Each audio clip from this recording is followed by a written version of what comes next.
last year, and car rentals are down about 10%. And as we start preparing our Thanksgiving meals, grocery inflation is at its lowest level in over 2 years, with prices for eggs, milks, bacon, and fresh veggies lower than last year. In fact, according to the American Farm Bureau, the cost of a Thanksgiving dinner fell this year. Prices are down for turkey, stuffing, peas, cranberries, pie crust, and whipping cream. We had a big discussion about whipping cream in the back. I don't know what whipping cream is. I know whipped cream, but not whipping cream. Anyway, because wages are rising, this Thanksgiving dinner is the fourth cheapest ever as a percentage of average earnings. Finally, as we look ahead to holiday shopping, since last year, prices for toys are down about 4%, used cars and trucks are down 7%, and TVs are down 9%. Lowering costs for Americans continues to be the president's top economic priority, from strengthening supply chains to lowering energy and healthcare costs to cracking down on price gouging by banning hidden junk fees. President Biden's policy will continue bringing relief to American families. Meanwhile, instead of lowering costs for middle-class families, congressional Republicans are trying to lower costs for the wealthy and special interests, lower taxes, to be more exact, including big corporations that are fighting tooth and nail to stop the president's efforts to ban junk fees. Now, today, on Transgender Day of Remembrance, we grieve the 26 transgender Americans who were killed this year. Year after year, we see that these victims are disproportionately Black women and women of color. No one should face violence, live in fear, or be discriminated against simply for being themselves. As the president said, there's still more to do to meet the promise, and it's why this administration has taken urgent action to strengthen rights and protect the safety of transgender Americans and all LGBTQ+ Americans.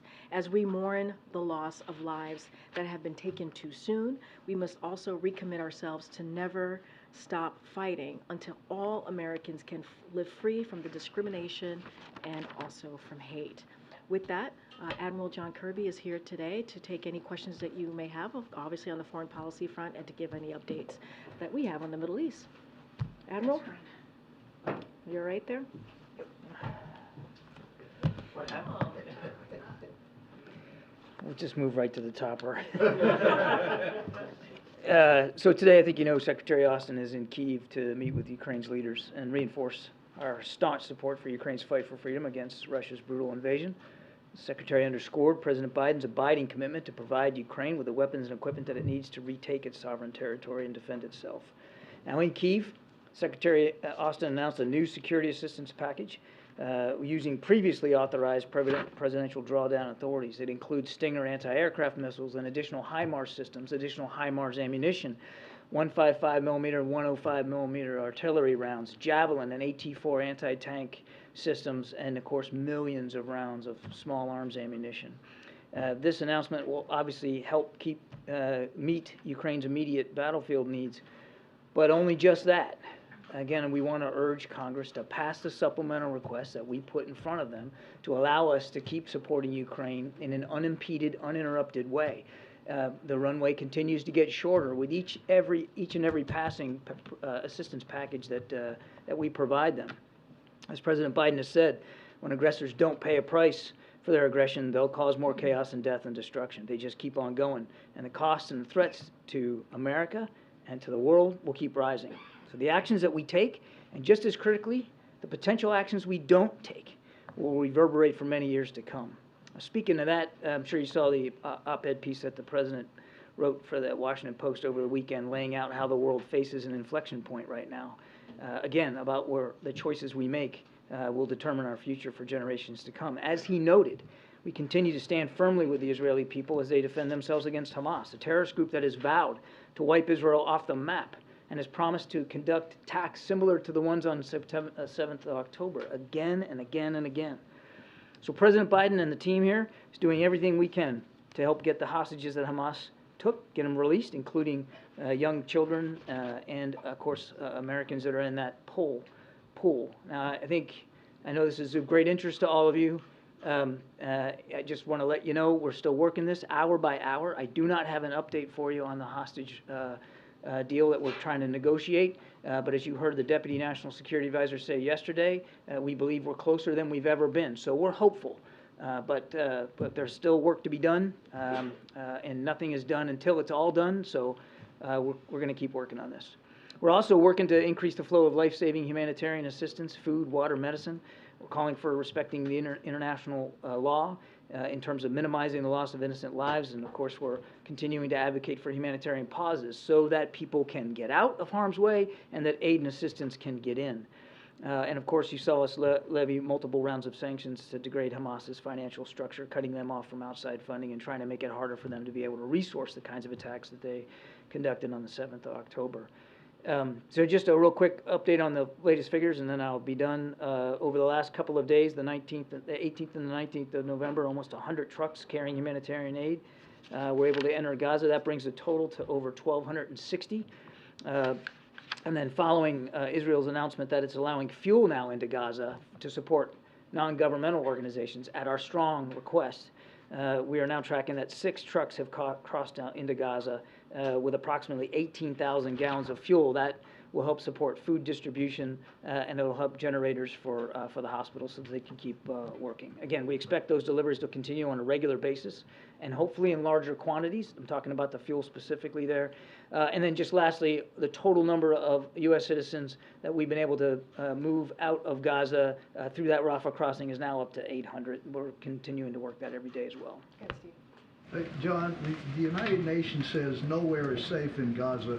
Is the U.S. working with Israel to create a safe area in Gaza for civilians? What we've talked to the Israelis about, particularly now as they're beginning to plan operations in the south, where so many people have moved, is to make it clear that they have obligations to not only allow for that safe passage, but to make sure they're not putting all those civilians, now more civilians in southern Gaza than were before, putting them in harm's way. Secondly, I know you don't want to talk about hostages, but in general, is Israel on board with the idea of a pause of a few days? That gets into our negotiations here for the hostages. They have instituted, again, at our urging, they've instituted these daily humanitarian pauses. And in some cases, they were supposed to be 4 hours a day. They've actually expanded them up to 7 hours a day. So they're happening on a regular basis, and they're predominantly designed to allow people in the north to move through a couple of safe corridors to the south. So it's the pause to let people get out. That's the principal purpose of that.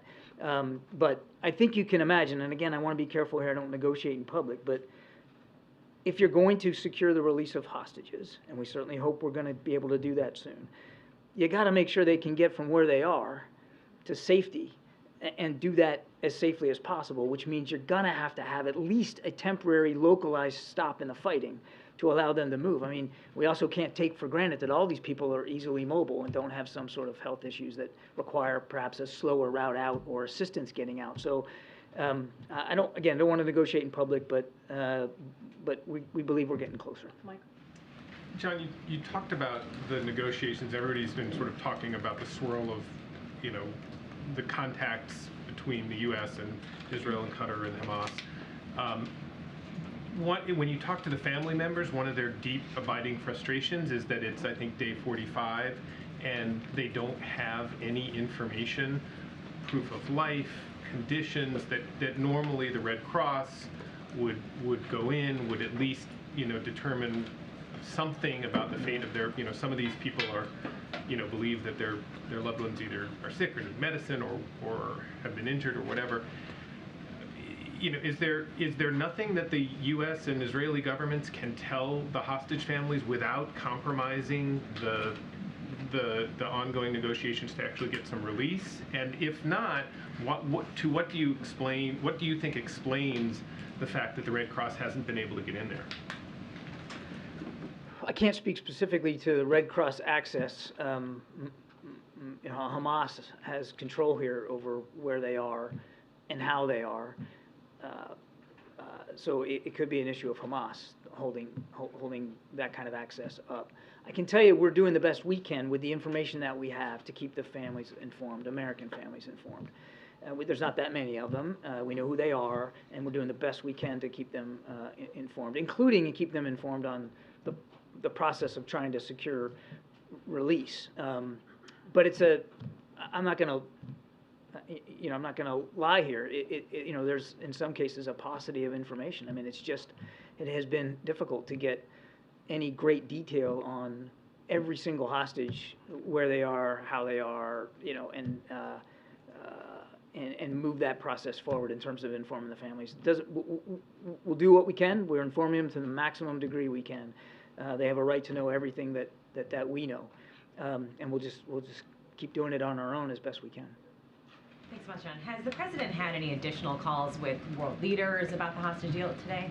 Not that I'm tracking today. And was the last time you spoke to Prime Minister and then It was the last call that they had. Can you just give us a sense of the level of trust right now? And I know you can't speak to specifics, but in these negotiations, how much trust is there in those conversations between all parties over the hostage deal?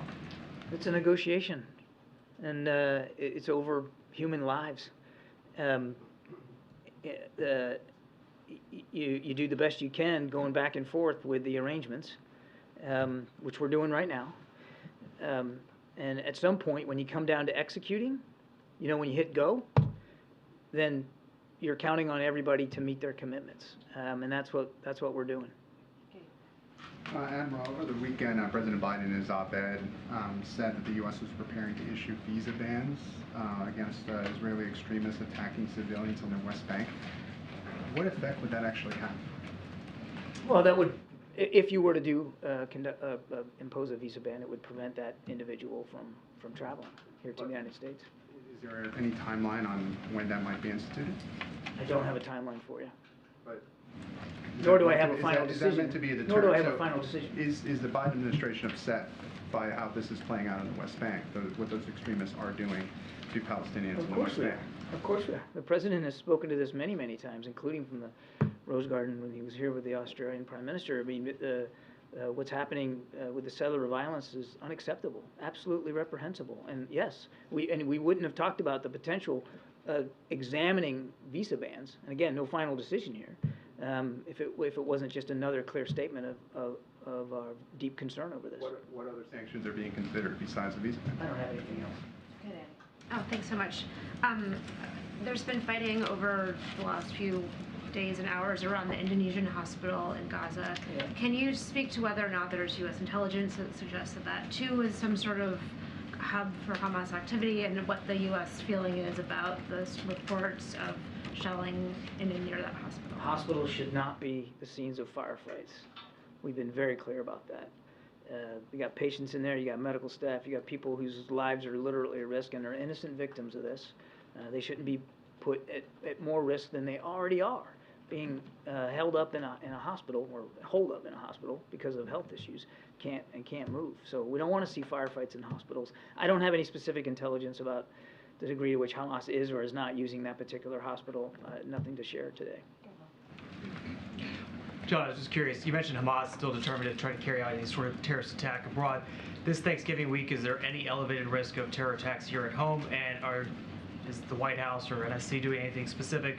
Because of the holiday week, most people obviously kind of check out in D.C. I'm just curious, are you staffing up in a difference because of the terror threat? We're not tracking any specific credible threat here at home over the holiday. That said, I think you can understand we're going to be as vigilant as we have been since this conflict began, and certainly make sure that we, to the best we can identify any potential domestic threats and disrupt them before they can take place. We're watching this all very, very closely for spillover effects from the fight between Israel and Hamas, both against the Jewish community and, of course, the Muslim community here in the United States. But again, I'm not tracking any specific credible threat that's being acted on at this time. Back at the Indonesian hospital, my colleague spoke with the hospital administrator who said that President Biden needs to do more to protect hospitals in Gaza because, quote, he's the only one Netanyahu will listen to. Could you comment on that? And also, is the U.S. at all concerned that Israel is being seen, rather, as attacking one Gaza hospital after another, and also areas in the south now? The president, in every conversation that he has with Prime Minister Netanyahu, and it's not just him, Secretary Blinken, Secretary Austin, Jake Sullivan, the whole team here, at every instance, continues to urge Israelis to be as cautious and as deliberate and as careful as they can in conducting these operations against Hamas, which they have a right and a responsibility to do, to go after Hamas. They also have a right and a responsibility, an added burden, if you will, because of the way Hamas fights, to do everything they can to look after civilian casualties. It is a part of every discussion that we're having with our Israeli counterparts. And I'm sorry, the second question was? The second question was, is the United States at all concerned that Israel is seen attacking a hospital after a hospital? Well, as I said, I think in my previous answer, we don't want to see hospitals as battlegrounds. We don't want to see firefights in hospitals. Now, as we've also said, at least when it comes to Al-Shifa, I don't have any intelligence on this Indonesia hospital, but at Al-Shifa, we did have intelligence that corroborated the Israeli claims that Hamas was using it as a command and control node. So it puts an added burden on Israel as they conduct operations in and around hospitals to be even more discriminate and more careful. Because again, you got real live patients, real live doctors, real live nurses that you got to look out for. On the other hand, you've got a real life threat. You got a group that seems to think it's okay to bury themselves in the basement of a hospital and use it to command and control their operations. And that presents a viable, legitimate threat to the security of the Israeli people. So it's about striking that balance. Thank you.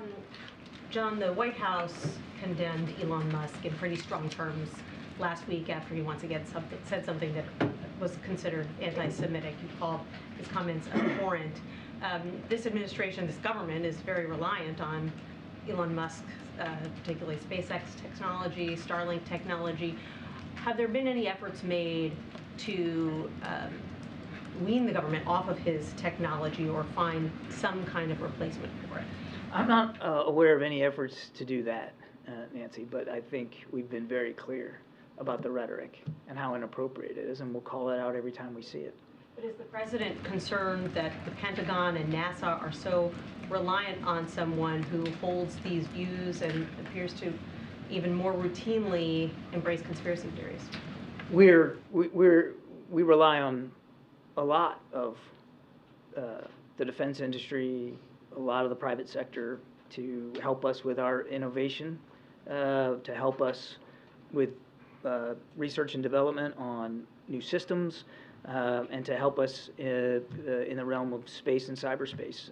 There's a real benefit to private-public partnership when it comes to those kinds of national security threats and national security challenges. There's innovation out there in the private sector that we'd be foolish to walk away from. I'm not aware of any specific efforts to address our concerns over his rhetoric through the way that his companies provide support to our national security establishment. But that doesn't mean that we accept or agree with or condone in any way that anti-Semitic rhetoric that he pushed. Go ahead, MJ. Thank you, John. Does the U.S. have any assessment of what the Israeli military is describing as CCTV footage of Hamas bringing through hostages through Al-Shifa Hospital on October 7th? I don't. Okay. On the hostages, if women and children end up being released first, which is what it sounds like the situation is probably headed towards, does the U.S. have any sense of how many in that mix might be American citizens? I don't want to get ahead of where we are, MJ. I mean, I know that everybody's interested in the numbers and who they're going to be. We're working that through literally in real time with both sides. So I think it's better if I just don't speculate about what that pool's going to look like. Obviously, we are laser focused on the American citizens that we know are being held hostage, and we want them out. All of them. Everybody should be out now. But here we are in a negotiation, and we're getting closer to the end, we believe, of that negotiation. So again, I'm going to be careful. For any of the potential American hostages, is there confidence that they are alive? I know that you've addressed the lack of proof of life videos and such in the past, but I would say we have no indication otherwise. Thanks, John. There was media reports over the weekend that U.S. pressure had resulted in the Palestinian Authority taking down a tweet that had accused Israeli helicopters of most of the deaths at that music festival. Can you elaborate on that at all? No. I mean, I don't know, what would you want me to say to that? I mean, can you confirm it? Can you give any information about, what kind of communications there were between the U.S. and the Palestinian Authority about that messaging? I'm not aware of any specific messaging between us and the PA on that. I mean, obviously, simply not true. It was Hamas paragliding into a music festival. I mean, there was no Israeli participation in that at all. And then I just wonder if you can elaborate a bit on the president's remarks in the op-ed about a revitalized Palestinian Authority. Like, what would that look like? Is it new leadership? Is it a different structure? Like, could you just talk about that a little more? It's, what it looks like is going to depend on the Palestinian people. But what he's referring to there is a Palestinian Authority that has the credibility, has the legitimacy, has the authority, has the support of all Palestinians, so that they can effectively help with post-conflict governance, particularly in Gaza. But what it actually looks like is really and should be up to Palestinians. Okay, a couple more in the back. Go ahead. Go ahead. Hi. Yep. Great. Hi, John. Thanks. Happy Thanksgiving to you. President Biden stood by calling President Xi a dictator at the APEC press conference. China's foreign ministry condemned this as, quote, extremely incorrect and irresponsible political manipulation. What is the administration's response or reaction to this? We came away from San Francisco with some concrete deliverables on fentanyl, on military-to-military communications, on getting our two teams together to start working on artificial intelligence, particularly in the national security realm. There was an awful lot of very good outcomes out of this meeting between President Biden and President Xi, and the president's looking forward. We're looking forward to managing this relationship in a more responsible way and moving things forward, looking for ways where we can cooperate, but also not being afraid to confront where we can, including on the tensions in the South China Sea. So the president's and his whole national security team is focused forward now, coming out of San Francisco. Still going to call him a dictator each time he sees him? The president made it very clear. He was asked a direct question. He gave a direct answer, and he stands by that direct answer. That doesn't mean, as true as that statement was, doesn't mean that there aren't still prospects here to find ways to cooperate and to compete with China in a more responsible way going forward, and that's where the president's head is. When these two leaders met, did they agree to meet again or speak again in the near term? They agreed that they would meet again, but there was no date put on the calendar. What's really important now is that the military-to-military comms will begin to start, and even down to the theater commander level, and maybe even lower than that. So that's the immediate channels of communication that we're looking at getting back open. Stephen, go ahead. Thank you, Karine. I've got a question about fentanyl, then a question about the Gaza conflict. On fentanyl, the Chinese president committed to reducing the export of fentanyl and fentanyl precursors. But under President Biden, there have been 200,000 Americans who have stopped breathing and died as a result of these chemicals. As of earlier this year, we're still at record monthly numbers. If there is not a drop in American deaths, will President Biden hold the Chinese president personally responsible? It was really significant what President Xi was willing to commit to for the first time now in several years. I mean, they're really going forward here and willing to take law enforcement action to shut down the export of these ingredients, the precursor chemicals that the labs, largely in our own hemisphere, are creating to make fentanyl. It's a big step forward, and we're grateful for that. And we'll see how they are in execution, and I think we all need to understand that it may be some time before you see the practical results of this crackdown on the precursors, but we're grateful for that. But it's not just the precursor chemicals.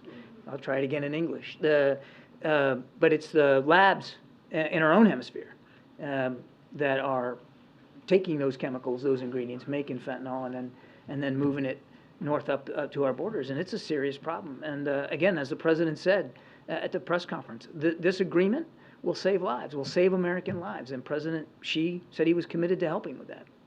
Before turning to the second question, just to follow up on that, the Chinese president's in charge of a single-party state.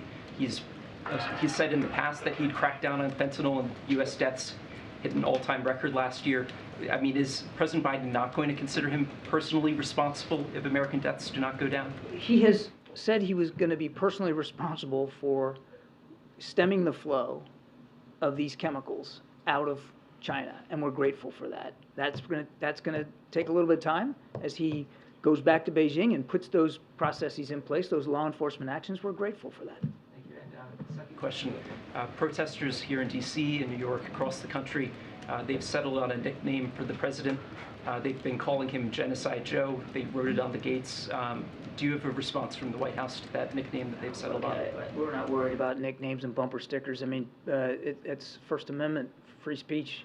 The president's focused on, as he wrote in his op-ed, on making sure that we can continue to support Israel as they fight a terrible terrorist group, Hamas, and as we all work together to get humanitarian assistance in and get people out, including hostages. I said this the other day. Again, people can say what they want on the sidewalk, and we respect that. That's what the First Amendment's about. But this word genocide is getting thrown around in a pretty inappropriate way by lots of different folks. What Hamas wants, make no mistake about it, is genocide. They want to wipe Israel off the map. They've said so publicly, more than one occasion. In fact, just recently. And they've said that they're not going to stop. What happened on the 7th of October is going to happen again and again and again. And what happened on the 7th of October? Murder, slaughter of innocent people in their homes or at a music festival. That's genocidal intentions. Yes, there are too many civilian casualties in Gaza. Yes, the numbers are too high. Yes, too many families are grieving. And yes, we continue to urge the Israelis to be as careful and cautious as possible.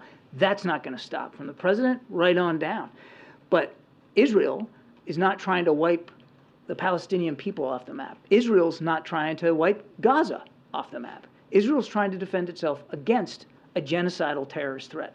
So when if we're going to start using that word, fine, let's use it appropriately. Okay, way in the back. I wanted to ask you about White House advisor Amos Hochstein's visit to Israel.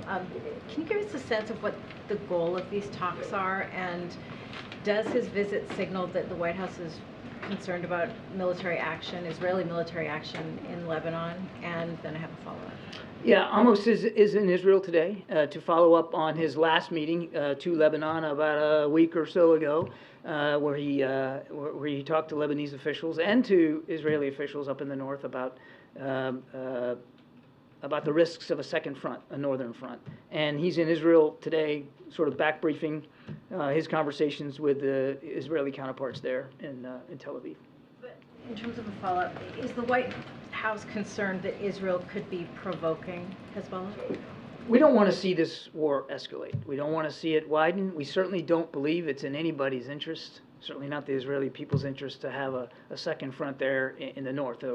What Amos is doing, what our team is doing, is everything we can to help prevent that scenario from happening. How fearful are you that if this is something that is being provoked, that it could draw the United States into it, that is the goal of Israel right now? Well, again, we don't want to see the conflict widen or escalate. That is why Amos is having the conversations he's having. That's why Secretary Blinken has now had 2 extensive trips to the Middle East, and it's why the president has put forward additional force posture. We're all talking about the carrier strike groups, but also air and missile defense, as well as fixed-wing aviation into the region, so that we can send a strong signal to any actor, nation state or otherwise, that if you're going to think about widening and deepening this conflict, don't do it.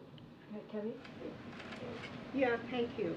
South Africa just submitted a referral to the ICC to investigate Prime Minister Netanyahu.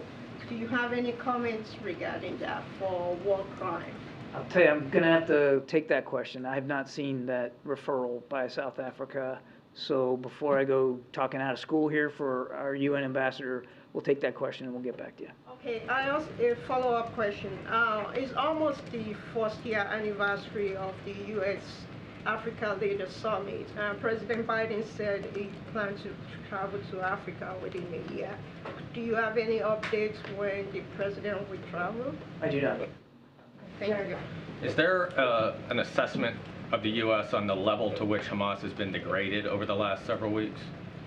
We don't have an independent assessment that I'm aware of. That's a question better put to the Israeli Defense Forces. Is it something that I know that you have a lot of communications with the Israelis inside of their operation. Is that part of what the communications are between the I'm trying to get a sense of sort of what the next steps are and how long a campaign this may need to be based on that level of degradation? Those are all great questions for the Israeli Defense Forces. This is their operation. Now, yes, we're in touch with them daily, and they provide us their perspectives. They provide us updates. I'm not going to, from this podium, characterize those conversations. I'm certainly not going to quantify the degree to which Hamas has been degraded. They are continuing to go after their leadership, particularly in the north of Gaza, but really that's a better question for them. Thank you so much. Has the president called the president-elect of Argentina, or does he plan to do so? And maybe a wider question, does the administration think that this president-elect is the right man to reform the economy in the country? So on your first question, I don't have an update on the president's call sheet to talk about today, but obviously I'm sure Karine and her team will keep you informed as things progress. I probably saw it. There was a tweet by Jake Sullivan congratulating him on his win. We look forward to working with him in his administration. Argentina is a terrific partner in the region, and there's an awful lot of things we share in terms of values, value of democracy, human rights, and just hemispheric security and economic concerns that we'll look forward to working with him and his team on. Joey, last question. Oh, yeah, thanks. I know you've been careful on what you can say regarding the hostage negotiations, but are you able to confirm that we're talking, that they're centered on women and children, getting women and children specifically out? I'd really rather not. But obviously, as I said in my opening statement, we want to see especially we want to see the children and women get released. Obviously, that's a high focus for everybody, and of course the Americans too, because we know there's at least one American toddler in that pool. But I think the less said, the better as we get into the what we hope is the end game here on negotiations. It's probably safer if I don't go into much speculation. Hopeful that it's the end game. What are we, what kind of time frame are you looking at? I mean, I couldn't tell you. Yeah. Just that we're closer now than we've been before. That's a good thing, but we don't want to do or say anything publicly that's going to jeopardize what we hope will be a positive result. Thanks. Yep. Thanks. Keep you too long on your foot there. A sprain or a break? Both. I didn't want to keep him too long on his feet. Thank you so much, Admiral. Appreciate that. No, it's not comfortable. Will, go ahead. Okay, I got a couple of things, changing gears. Will there be an order to lower flags to have staff to mark Mrs. Carter's passing, and is the president planning on attending her funeral? So let me just say at the top, I know you heard from the President and the First Lady yesterday on the passing of the former First Lady. I just want to say certainly that their thoughts are with President Carter and the entire Carter family. As the President said yesterday, Jimmy and Rosalynn Carter have been dear, longtime friends, and Rosalynn Carter was an extraordinary, extraordinary First Lady. She was a champion for equal rights and opportunities for women and girls, an advocate for mental health and wellness for every person, and a supporter of the often unseen, uncompensated caregivers of our children, aging loved ones, and people with disabilities. The President and the First Lady are thinking of her and of him and keeping the Carter family in their prayers today as well. As it relates to any potential travel, the President and the First Lady plan to pay respects to the former First Lady. Don't have anything to share at this time on details or anything to confirm just yet, but certainly as we have information or more details to share, we certainly will share that with all of you. And as it relates to the lowered to half staff, the flag being lowered to half staff, yes, we will certainly do that, and we certainly will follow, and we'll do that in accordance with protocols and details of when and how long that will happen. We certainly will share that at an appropriate time. Okay, I have another topic. How is the president planning to mark his birthday? I ask because he mentioned it during the turkey parting. It looks like he's got some family here. Are we going to have like a party or a dinner? So he's gonna do what they normally do, how they celebrate the president's birthday. There's a tradition, pardon me, which they're gonna keep to that tradition, which is they'll be able to celebrate the president's birthday as a family together in Nantucket later this week, and certainly we'll do that with coconut cake, which is something that they traditionally do. Last year, we all remember the messy holiday travel season. I know the administration has taken steps to try to improve compensation for travelers who face delays and some other steps to hold airlines accountable. How confident is the White House that Americans won't face those same kind of issues this travel season? Well, it's hard to predict, obviously, but certainly we take this very seriously. The Department of Transportation takes this very seriously, and so we're going to certainly keep eye on what's going on the next couple of days as Americans travel crisscross the country to get to their loved ones for Thanksgiving. And so, if any issues arise, obviously, the Department of Transportation, this administration, will be on top of it. Hard to kind of surmise what that's going to look like, but as you said, we've taken this seriously, and we've taken actions to work closely with airlines, to work closely with other transportation means of vehicles, if you will, to make sure that Americans get to where they need to safely, certainly on time, as I know they want to get to on time, and so we'll certainly be vigilant and on top of it. And if I could just ask one follow-up on Nancy's question. Some advertisers have pulled their ads from X, formerly known as Twitter. Is the White House at all considering suspending its official White House or the president's accounts on X, given Elon Musk's comments? So I don't have anything to announce at this time, or any internal conversations on that particular question, but we've been very clear. You heard from this White House after those abhorrent, as you heard from us, comments were made by Elon Musk, and we are going to continue to certainly call that out. Condemn those types of hateful comments that could be incredibly dangerous, and so we won't stop doing that. I just don't have any internal conversations to read out or announcement to read out on that particular platform. Has anyone here spoken to Musk? I don't have any conversations to read out, but we will continue to certainly condemn any type of hateful comments that, again, are dangerous. Good, Steve. How much more funding is available for Ukraine, the military packages? So that is something I would certainly refer you to the Department of Defense. They'll have more information on the specifics on that, on your particular question. But look, this is why we've been very clear about the supplemental, about asking for additional Ukraine funding, so that the brave people of Ukraine continue to fight against the aggression that we've been seeing from Russia. They're fighting against tyranny, right? They're fighting against terrorism, right? When you think about Israel as well, and what Israel is doing and trying to fight against Hamas. And so that's why that supplemental, that national security supplemental for both, are incredibly important, and we're going to continue to have those conversations with folks on the Hill about the importance of moving forward with the President's national security supplemental. I don't have any specifics on how much money is left. Certainly would refer you to the Department of Defense. Secondly, the Commission on Presidential Debates just announced dates and locations for the debates next year.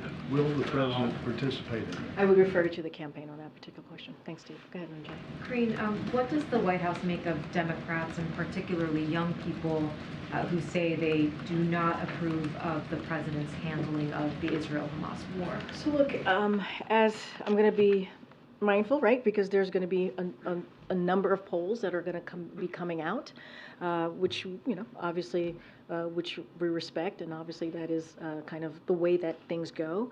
But what I'll be very clear about is we're not going to govern by polls here. We're going to, or poll numbers. We're going to focus on delivering for the American people. That's going to be our focus. We're going to focus on how the president's going to, we believe, continue to deliver on what the American people sent him to do, right? Whether it's the economy. Let's not forget, when the president walked into this administration, the economy was at a tailspin, and that was because of what the last administration did. And so we had small businesses were shut down, we had majority of schools were shut down, large jobs were lost, and the pandemic was not under control. Now we understand the actions and the historic actions, legislations that this president has done is going to take some time. It's going to take some time. It's not like turning on a light switch for people to certainly feel that. But look, as it relates to recent polling, look, We're going to focus on what we can do. We're going to focus on governing. We're going to focus on making sure we continue to deliver. I'm not going to go point by point on each poll, but I just can speak to you about what our focus is going to be moving forward. Then maybe polling aside, can you say whether this White House has a theory of the case on how you win over young people, whether it's on this conflict specifically or generally? So look, when we say win, I'm going to be very careful, right? Don't want to make sure I'm not speaking to 2024. That is something certainly that the campaign can analyze and speak to more broadly, and how that looks for them and how it looks for that campaign, the president re-election. What I can say is we're going to continue focusing on delivering for the American people. That includes young people, right? That includes making sure that we meet them where they are, whether it's student loans, whether it's an economy that works for all and does not leave them behind. Those are the things that you see the president do day in and day out as we put forward policy plans, and that include young people as well. I'm going to leave any of the analysis, any of the specifics to any poll, to dozens of people certainly on TV, right? It's kind of a cottage industry out there. They're going to analyze that. They're going to speak to that, leave that to them, leave that to the campaign to speak to winning young people or anything that's related to 2024. Do you know what the president makes of the fact that so many young people are opposed to? I mean, I can tell you this. The president is focusing on the job at hand. He truly is. He's focusing on how we're going to deliver for the American people. That is his focus, and that's what he's been truly steadfast about in the almost 3 years of this administration. Okay, Nancy. Thanks, Karine. How closely is the White House tracking what's going on at OpenAI, one of the most powerful companies in the AI sphere, the revolt there, mass resignations, and what does this mean for the recent executive order having to do with AI? So on the first question, look, we're not going to comment on any private company. We never do, especially as it's changing any personnel decisions that they make as they make those changes. As it relates to the executive order, a very comprehensive executive order that the president announced not too long ago on AI, our message to tech companies continues to be clear. They need to assure AI systems are safe before releasing them to the public. We're going to continue to make that clear, have those conversations. But as it relates to personnel decision made by private company, we're just not going to comment from here. And then sticking with the tech theme, Twitter is back in the news. I mean, not Twitter, TikTok back in the news because of misinformation about the war, about Osama bin Laden. It's now been more than 2 years that this CFIUS investigation has been underway. Can you give us any kind of update on where that stands? As you know, it's an independent committee investigations. Just don't have anything to comment on that, on CFIUS and where they are on that investigation. Kedra. Thanks, Karine. The senators are having some talks this week about an immigration deal that would unlock Ukraine aid. Is the White House planning to get involved with those, even sit in on them? I'm just not going to negotiate from here. Okay. You mentioned the president's excited to be celebrating his birthday, but I'm curious, David Axelrod told the New York Times, quote, Biden thinks he can cheat nature here and it's really risky. A, what's the president's response to David Axelrod? Does he respect his opinion? Does he think he's right? But also, I mean, is there a real alarm happening behind the scenes that the president is simply too old to stake around for another 4 years? No, there's no alarm happening behind the scenes. I can only speak behind the scenes here. There's no alarm happening behind the scenes, and I'm certainly not going to comment on everybody who has something to say. I mean, David Axelrod I didn't say that. Nowhere in my response to you that I said that. I said I'm just not going to comment on everyone that has a comment to say. They're going to speak for themselves. I'm going to speak for the president, and here what I'll say is, look. And also, it's just not my job. It's not my job to think through or to tell people what to think, right? Whether it's the American people out there or a political analyst or as your question is about David Axelrod. It's just not my place to speak to that. What I can speak to is how we see this, what our perspective is. Our perspective is that it's not about age. It's about the president's experience. That's what we believe. And it's, as they say, the proof is in the pudding, right? The president has used his experience to pass more bipartisan legislation in recent time than any other president. That's just a fact. That is something that we have seen this president do, and that's because of his experience. He's been able to manage multiple foreign policy challenges. He's been able to do that. That's because of his experience. He's been able to create jobs, raise wages, and lower inflation. Right? And the proof is in the pudding, right? We see that in the data. We see that where we are today than where we were when the president walked into the administration. So what we say is we have to judge him by what he's done, not by his numbers. And one more thing I will add, this is the first president ever that's been able to go to an active war zone without our military, controlling what's happening on the ground. And so, look, I would put the president's stamina, president's wisdom, ability to get this done on behalf of the American people against anyone on any day of the week. All right, go ahead. Thanks, Karine. I just wanted to follow up. I wondered if you had any update on whether the president or anybody else in the administration plans to attend the COP28 summit in Dubai next week. We don't have anything to read out on his schedule. Okay, Karen. Thanks. You just told Jordan you wouldn't negotiate on the supplemental from here, but you and Kirby before you have talked today just about how important it is to get this funding through. So now that Congress doesn't have an urgent deadline until next year because of the CR getting passed, how concerned is the White House that this is not going to get through in a timely manner? And what is the president going to do in the next couple of weeks to try to push this through? So look, again, I'm not going to get into negotiations from here, as you stated in your question, but I will say this, there's a lot at stake. There's a lot at stake as you think about our national security and also our domestic needs. So it is crucial, it is important that we get this done. And so we're going to continue to have conversations. Our legislative affairs shop here, our OMB director is going to continue to have conversations with members of the Hill. So yeah, it is important. We wouldn't have put it forward if we didn't think it was needed, right? These are emergency needs that we requested when you think about the supplemental, both the domestic one and the national security. So obviously, we're going to continue to have that conversation. We're going to continue to do it in a bipartisan way, do it both with Republicans and also Democrats on the Hill. And so we take this very seriously. We wouldn't have put it forth if we didn't think it was needed. Will we see the president get personally involved, engaging with lawmakers right after the Thanksgiving holiday? Don't have any layout or readout about who the president's going to call. As you know, the president has personal relationships, long-time relationships with many members in Congress, and so certainly he has done that before, reached out. I just don't have a strategy to lay out or a list of folks that the president might or may not call. Go ahead. Oh, thank you, Karine. Just following up on what Stephen was asking about with regard to fentanyl of Admiral Kirby, can we expect some type of trilateral agreement between the U.S., Mexico, and China to tackle this issue? Don't have anything at this time, any policy announcement to make at this time. Okay. Thank you, as always. I want to ask about... You might regret it, but go ahead. I assure you, you will not. I want to ask about polling. In February, the president conducted an interview with, I believe it was Telemundo, and he was asked about the dismal state of his job approval ratings. And he answered in words to this effect, "Do you know anyone that believes the polling these days?"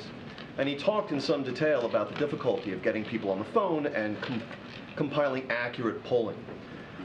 Whenever you're asked about the president's dismal job approval ratings, you say we're not going to look at polls. We look at his accomplishments. And yet, when you are asked about various domestic policy initiatives, you will say these poll very well. People support what the president wants to do. If you look at the individual subjects on the polling, they support what the president's agenda is. So once and for all, are only certain polls valid in your eyes, the ones that support your agenda, or is the polling data that shows that President Biden has been stuck for 2 years at the low 40s in his approval ratings, are those valid?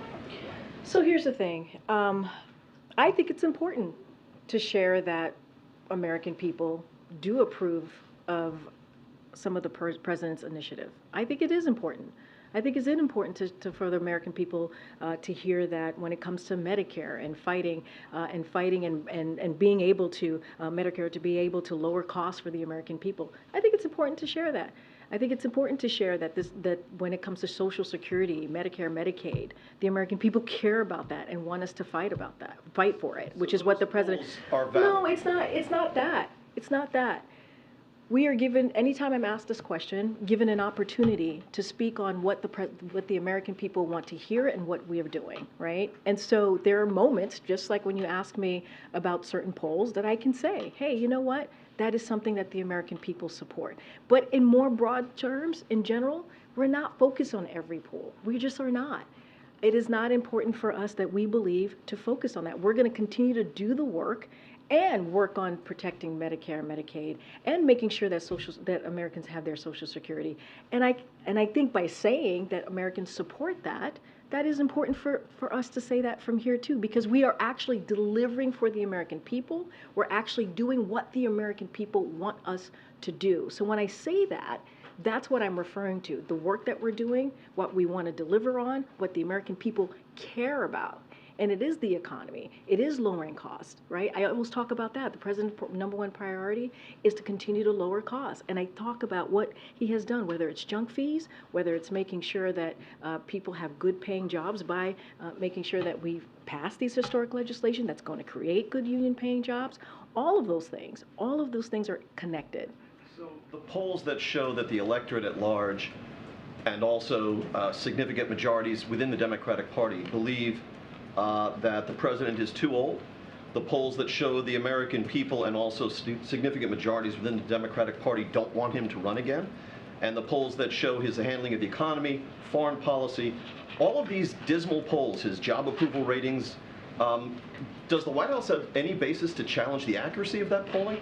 I'm not challenging the accuracy here. That's not what I'm doing. What I'm saying to you is that we're not going to change the minds of Americans. I get that. Americans are going to feel how they feel, and we're going to respect that. And I've said that many times from here. Many times. I said that moments ago. What I can tell you is what our perspective is.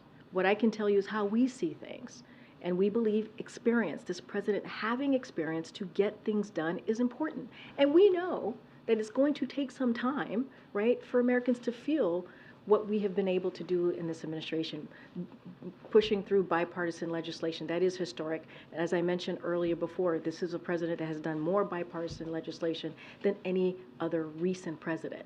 And so that's what I can speak to. I can speak to our perspective. I can speak to how we see this. I can speak to what is important and how we're going to try to deliver for the American people. And I will say this, just a couple of data points here. I'm going to be careful not to talk about 2024, any of the elections, but I could look back in history, right? I can look back and see where President Obama was a year out of his election, where President Clinton was a year out ahead of his election. And it didn't look like they were going to win, right? It didn't look like that. And so it is not unusual, you're talking about dismal polling, it's not unusual for a president to be where they are ahead of that. And so, look, the president's going to focus, this is something that I can tell you for sure, he's going to focus on the American people. That is always the #1 priority for this president, and that's what you're going to see him continue to do. All right, I'm going to wrap it up. Thanks, everybody. Happy Thanksgiving, everyone.